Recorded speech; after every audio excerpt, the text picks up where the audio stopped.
It's not there. And then you see that they, originally blamed, and then they tried to take it back, but it was a little late. But they said that the money was spent on bringing illegal migrants into our country. They spent close to $1 billion, and these were funds that were spent. And you have to say, I was in North Carolina recently, and I looked at devastation that was just,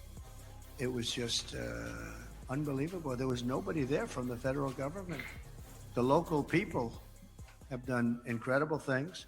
Franklin Graham has done incredible things. He's been amazing. But there was nobody there.